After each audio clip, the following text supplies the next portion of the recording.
आलस क्या है? आलस क्यों पैदा होता है और आलस को कैसे खत्म किया जाता है?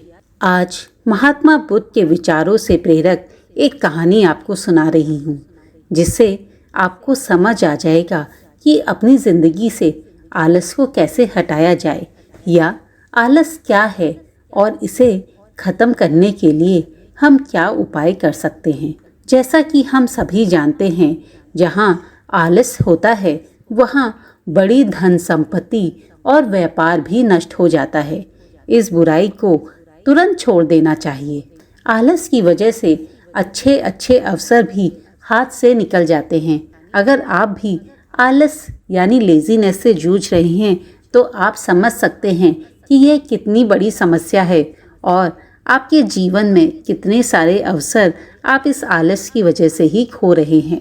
जीवन में अगर कुछ हासिल करना है तो सबसे पहले आलस नाम की इस बुराई को अपने जीवन से दूर करना पड़ेगा। आलस से नुकसान कैसे हो सकता है, इस संबंध में आपको एक प्रचलित कहानी सुना रही हूँ। कथा के अनुसार पुराने समय में किसी आश्रम में गुरु अपने शिष्यों के साथ रहते थे। गुरु बहुत ही विद्वान थे। उनका एक शिष्य बहुत ही आलसी था। उसकी शिक्षा पूरी होने वाली थी, लेकिन वह अभी तक समय के मूल्य को समझ ही नहीं सका था। शिष्य आलस की वजह से आज का काम कल पर टाल देता था। गुरु ने सोचा कि शिष्य को समय का महत्व नहीं समझाया तो इसका जीवन बर्बाद हो जाएगा और जो भी शिक्षा इसने प्राप्त की है वह इसका उपयोग कभी नहीं कर पाएगा। एक दिन गुरु ने आलसी शिष्य को एक पत्थर दिया और कहा, पुत्र, ये पारस पत्थर है। तुम जितना चाहो उतना सोना बना सकते हो, लेकिन तुम्हारे पास सिर्फ 2 ही दिन हैं। इससे तुम्हारा जीवन सुधर जाएगा। मैं दूसरे गांव जा रहा हूँ। 2 दिन बाद आश्रम लौटकर आऊंगा। तब मैं तुमसे यह पत्थर वापस ले लूंगा। पारस पत्थर देकर गुरुजी आश्रम से चले गए। आलसी शिष्य पारस पत्थर पाकर बहुत ही खुश हो गया। उसने सोचा कि इस पत्थर से इतना सोना बना लूंगा कि पूरे जीवन काम करने की जरूरत ही नहीं पड़ेगी। अभी तो मेरे पास 2 दिन हैं। एक दिन आराम कर लेता हूँ, अगले दिन सोना बना लूंगा। ऐसा सोचकर वह सोने चला गया। वह पूरा दिन और पूरी रात आराम करता रहा। जब भी उठता उसके मन में आलस भरा रहता। उसने सोचा, एक पूरा दिन तो रखा है, जितना चाहूँ उतना सोना बना सकता हूँ। अभी थोड़ा विश्राम करना ज़रूरी है, क्योंकि एक बार गुरुजी आ गए तो फिर मुझे विश्राम करने का मौका नहीं मिलेगा। ऐसा सोचकर उसने पूरा दिन गंवा दिया। जब वह अगले दिन उठा तो उसने सोचा कि आज बहुत सारा लोहा लेकर आता हूँ और उससे सोना बना लूँगा, लेकिन इससे पहले थोड़ा खाना खा लेता हूँ और फिर काम करूँगा। उसने पेट भर खाना खाया और उसके बाद उसे नींद आने लगी। अब वह सोचने लगा कि कुछ देर सो लेना ही फायदेमंद है, क्योंकि अगले दिन गुरुजी आने वाले हैं। सारी थकान अभी खत्म कर लेता हूँ। सोना बनाना तो छोटा सा काम है। जब मेरे पास पारस पत्थर है तो मुझे कितना समय लगेगा। ऐसा सोचकर वह थोड़ी देर सोने चला गया। उसे गहरी नींद आ गई। शाम हुई तो उसकी नींद खुली। सूर्यास्त हो चुका था। अब वह जल्दी जल्दी बाजार की तरफ भागने लगा, पर रास्ते में ही उसे गुरुजी मिल गए। उनको देखकर वह उनके चरणों पर गिरकर उस जादुई पत्थर को एक दिन और अपने पास रखने की याचना करने लगा, लेकिन गुरुजी नहीं माने और उस शिष्य का धनी होने का सपना चूर चूर हो गया।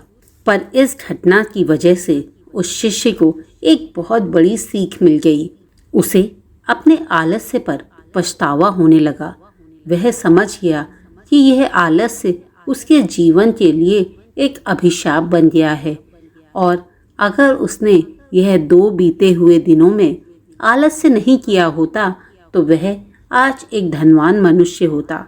अब उसे बहुत पछतावा हो रहा था और उसने प्रण किया कि अब वह कभी भी काम से जी नहीं चुराएगा और एक कर्मठ, सजग और सक्रिय व्यक्ति बनकर दिखाएगा, क्योंकि अब उसकी समझ में आ चुका था कि समय बहुत मूल्यवान है, इसे आलस्य में बर्बाद नहीं करना चाहिए। दोस्तों, महात्मा बुद्ध कहते हैं कि जिस इंसान का दिमाग आलस्य से परिपूर्ण है वह अपना हित नहीं समझ सकता, तो फिर वह दूसरों का हित कैसे समझेगा। आलस्य एक ऐसा रोग है जो इंसान के तन मन धन को सर्वनाश कर सकता है। आलस्य का शिकार व्यक्ति रोगों की चपेट में आ जाता है। ऐसे व्यक्ति का मन हमेशा नकारात्मकता से घिरा रहता है। आलस्य का शिकार व्यक्ति मेहनत करने से कतराता है। दोस्तों, हम अपनी निजी जिंदगी में भी देखते हैं, जब हम आलस्य का शिकार हो जाते हैं, यानी जब हम अपने आप को लेजीनेस से घेर लेते हैं और कोई भी काम को करने के लिए प्रोएक्टिव अप्रोच नहीं दिखाते हैं, तो हमारा नुकसान ही होता है, भले ही वो हमारे शरीर का हो या हमारे काम का।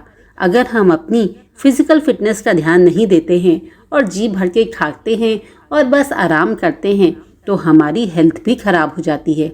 अगर हम अपने आप को फिजिकली फिट रखते हैं, वॉक करते हैं, एक्सरसाइज करते हैं और आलस्य नहीं करते हैं, जितनी नींद की ज़रूरत है बस उतनी नींद लेते हैं और बाकी समय अपने एक्टिविटीज़ में इन्वॉल्व करते हैं, तो हमारा शरीर फिट रहता है। और उसके विपरीत अगर हम अपने शरीर को फिजिकल एक्टिविटीज़ में नहीं लगाते हैं और आलस्य करते हैं, तो हम बहुत सी बीमारियों से घिर जाते हैं। यही हमारी पढ़ाई और हमारे कामों में भी लागू होता है।